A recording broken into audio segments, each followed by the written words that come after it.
దేవుని నామానికి వందనాలు. మీ అందరికీ కూడా దేవుని నామమున శుభములను తెలియజేస్తుంటున్న మీ అందరికీ కూడా శుభము సమాధానము కలుగును గాక. గత కొన్ని రోజుల నుంచి మనము మాట్లాడుకుంటా ఉంటున్నాం. ప్రతి ఒక క్రైస్తవుడు ఏ విధంగా ఉండవలసిన వారై ఉన్నారు అనేసి అంటే, సువార్తను ప్రకటించేటటువంటి వాడుగా, సువార్థికుడిగా జీవించబద్ధులమై ఉన్నాం. ఎందుకు అంటే, నీ ఎదుటి వారికి కానీ, నీ ఇరుగు పొరుగు వారికి కానీ, నీ తోటి వారికి కానీ, నీ కుటుంబానికి కానీ, నీ రక్త సంబంధికులకు కానీ, ఎవరికే కానీ ఒకవేళ నీవు ఈ సువార్తను గనక ప్రకటించు వాడవై ఉంటే, ఆ సువార్త వారి జీవితంలో సమాధానాన్ని కలుగజేస్తుంది, సమృద్ధిని కలుగజేస్తుంది, శాంతిని కలుగజేస్తుంది, ఓదార్పును దయచేస్తుంది, ప్రతి సమస్యకి పరిష్కార మార్గములను కనపరుస్తుంది సువార్త. ఏంటి ఈ సువార్త అనేసి అంటే, దేవుడు మనకు అనుగ్రహించినటువంటి వాక్యము. ఈ వాక్యము అనేకుల జీవితములలో వెలుగై ఉండి చేరవలసినటువంటి గమ్యమునకు వారిని చేరుస్తుంది వాక్యము. గనుక ప్రతి క్రైస్తవుడు కూడా అట్టి సువార్థికుడై ఉండాల. అంతేకాని ఇటు విధంగా వాక్యము ఈ విధంగా జీవించాలి అని సెలవిస్తే, చాలామంది ఏం చేస్తూ ఉంటారంటే, ఉన్నటువంటి సమయాన్ని దుర్వినియోగం చేసుకుంటా ఉంటారు. ఒకసారి వెనుకకు గనక తిరిగి చూసినట్టయితే సమయం అంతా కూడా దుర్వినియోగం అయిపోయింది. సమయం అంతా దుర్వినియోగం అయిపోయింది. ఎందుకంటే నీ సొంత కార్యములే, నీ పనులే, నీ కొరకు ప్రయాసపడమే తప్ప అక్కడ దేవుడి కొరకు చేసినటువంటిది ఏ ఒక్కటి కూడా నీ జీవితంలో కనబడదు. చూడు, అయితే గడిచినటువంటి సమయం ఇక మళ్ళా తిరిగి రాదు. కానీ ఉన్నటువంటి సమయంనైనా సద్వినియోగము చేసుకుంటూ దేవుని కొరకు బ్రతికేటటువంటి వారముగా ఉండాలా. దేవుని యందు బ్రతికేటటువంటి వారముగా ఉండాలా. దేవుని యందు మరణించేటటువంటి వారముగా ఉండాలా. గనుక నీ ముందున్నటువంటి ఈ యొక్క సమయమును ప్రియమైనటువంటి దేవుని వారలారా సద్వినియోగపరుచుకో. ప్రభువు పనిలో ప్రయాసపడు. నీ మాట, నీ ఆలోచన, నీ విధానము జాగ్రత్త. నువ్వు మాట్లాడే ప్రతి మాట జాగ్రత్తగా అది బయటకు వెడలాలా. నువ్వు ఆలోచించే ప్రతి ఆలోచన బహుజాగ్రత్తగా ఉండాల. ఎందుకంటే 139వ కీర్తనలో దేవుడు సెలవిస్తూ ఉంటున్నాడు, నువ్వు కూర్చుండుట, నీవు లేచుట, నీవు నడుచుట నేను ఎరుగుదును. నీ నడక, నీ పడక కూడా ఎరిగినటువంటి వాడు, మాట నీ నోట రాక మునుపే తెలిసినటువంటి దేవుడై ఉన్నాడు. గనుక దేవుని ఎదుట బహుజాగ్రత్తగా భయము భక్తి కలిగి జీవించవలసినటువంటి వారమై ఉన్నాం. గనక ప్రియమైనటువంటి వారలారా, ఇట్టి విధమైనటువంటి జీవితం జీవించకుండా చాలామంది సమయాన్ని వృధా చేసుకుంటూ కాలక్షేపం చేస్తూ ఉంటారు. చాలా మట్టుకు అనేకులు ఏం చేస్తూ ఉంటారు అనేసి అంటే, ఈ ఇంట ఆ ఇంట కొండెములు బెట్ట చూస్తారు. అట్టివారు ఎవరైనా ఉన్నారేమో బహుజాగ్రత్త ప్రియుడా. దేవునికి ప్రియమైనటువంటి వారలారా, ఈ కుటుంబానికి ఆ కుటుంబానికి కొండెములు పెట్ట చూస్తారు, అసమాధానాన్ని రేకెత్తిస్తారు. చూడండి, అవునా కదా? లేవి కాండము లేవియ కాండము 19వ అధ్యాయము 16వ వచనమును ఒకసారి గమనించండి. అక్కడ ఏం రాయబడి ఉందో, నీ ప్రజలలో కొండెములాడుచు ఇంటింటికి తిరుగకూడదు. ఇదే పని పెట్టుకుంటారండి. ఒక సమయం పెట్టుకుంటారు దీనికి. చక్కగా కరెక్ట్గా ఆ సమయానికి ఈ ఇంట ఆ ఇంట తిరుగుచు వీరిపైన వారికి, వారిపైన వీరికి లేని పోని మాటలు చెబుతూ అక్కడ జరిగింది ఒకటైతే ఇంకా 4 మాటలు కలిపి కాలక్షేపం చేస్తూ ఇరువురికి కొండెములు పెట్టుతూ చూస్తూ కాలక్షేపణ చేస్తూ ఉంటుంటారు. దాన్నే టైం పాస్ అంటారు. ఏమండి? అట్టి బ్రతుకు ఉండకూడదు. దేవుడు అటు విధమైనటువంటి జీవితం జీవించడానికి కాదు నిన్ను నియమించింది, నిన్ను సృష్టించింది. ఏమండి? గనుక ఇట్టి విధంగా కొండెములు పెట్టకూడదు, నీ సహోదరునికి ప్రాణహాని చేయ చూడకూడదు, నేను యెహోవాను. దేవునికి స్తోత్రం. హల్లెలూయా. ఏమండి? ఒకసారి మత్తయి సువార్త 5వ అధ్యాయం 9వ వచనం కూడా గమనిస్తాం. సమాధానపరచువారు ధన్యులు, వారు దేవుని కుమారులు అనబడుదురు. ఏ విధంగా సమాధానము వస్తుందండి? నీ కుటుంబంలో కావచ్చు, నీ ఎదుటి వారిలో కావచ్చు. అంటే సమాధానము ఏ విధంగా వస్తుంది? సువార్త వలన సాధ్యమది. దేవుడు మనకు అనుగ్రహించిన వాక్యము వలన సాధ్యమది. ఇటు విధంగా నీవు సమాధానపరచగలగాల, శాంతిని ప్రకటించగలగాల సువార్త ద్వారా. దేవుని నామానికి స్తోత్రం. వారు దేవుని కుమారులు. అంటే దేవుని కుమారుల తీరు ఏ విధంగా ఉంటుంది? సమాధానపరుస్తూ ఉంటుంటారు. వారు ఎక్కడికి వెళ్ళినా, ఎవరి మధ్యలో ఉన్నా అక్కడ సమాధానం అనుగ్రహింపబడుతుంది, సమాధాన వాతావరణం ఉంటుంది. కానీ అనేకులు ఏ విధంగా ఉంటారు? కొండెములు బెట్ట జూచుచుంటారు. కానీ దేవుని బిడ్డలు ఎట్లుంటారని వాక్యం చెప్తున్నాను అంటే సమాధానపరచువారై ఉంటారు.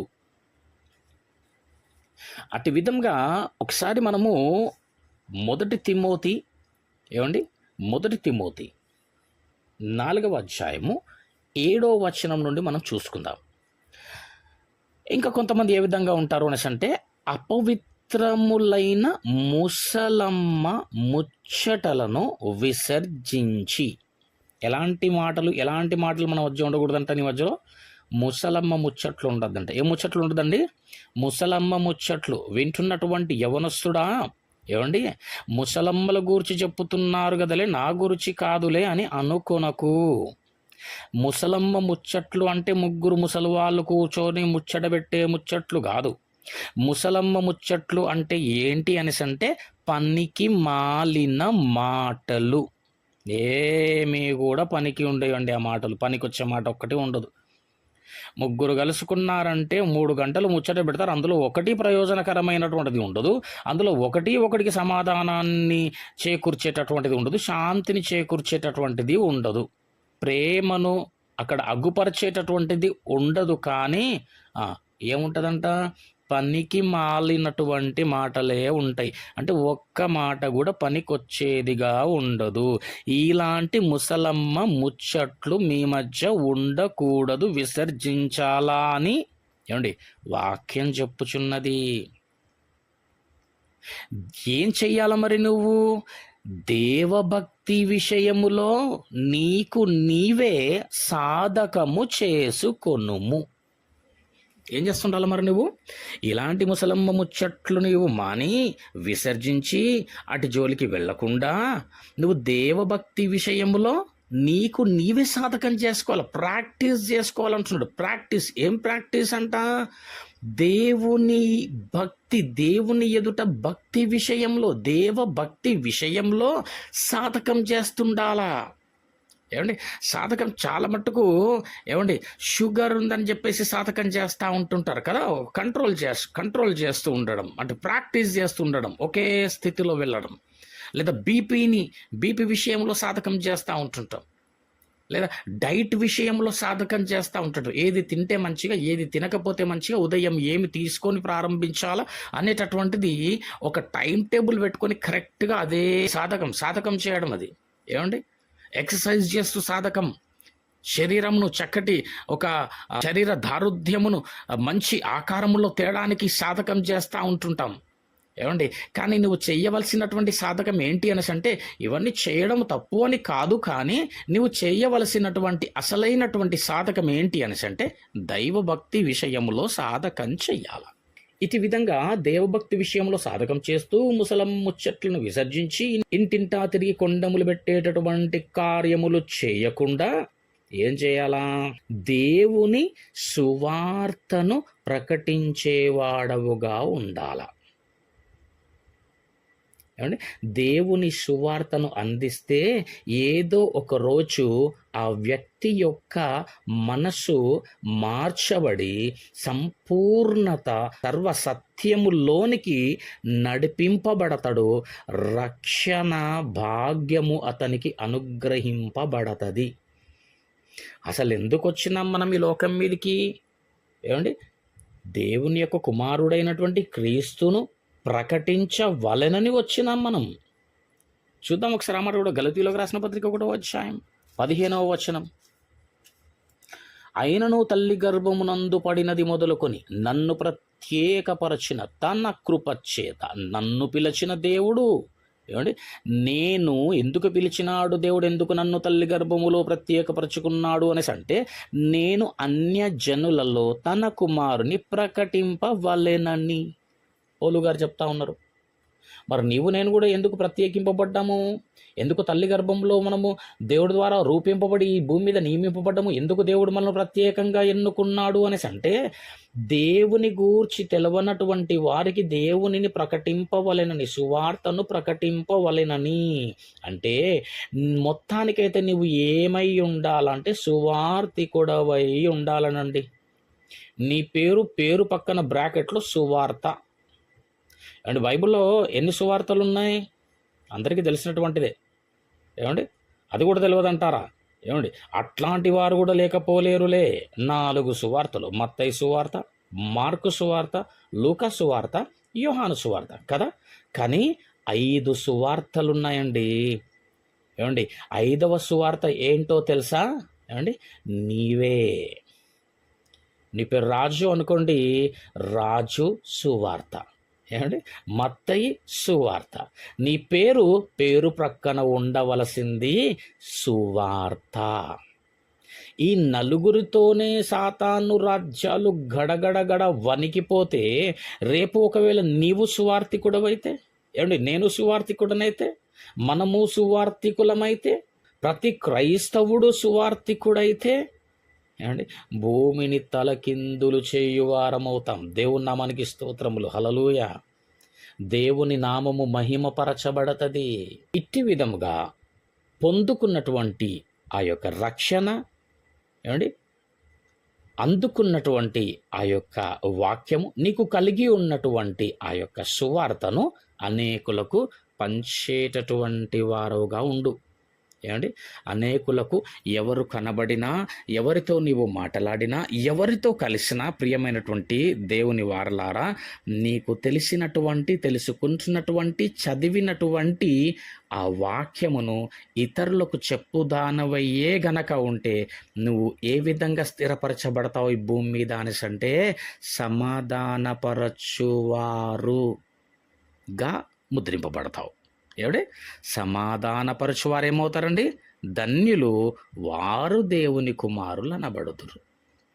ఇటు విధమైనటువంటి నడిపింపు, ఇటు విధమైనటువంటి ప్రవర్తన దేవుడు మనకు అనుగ్రహించునుగాక.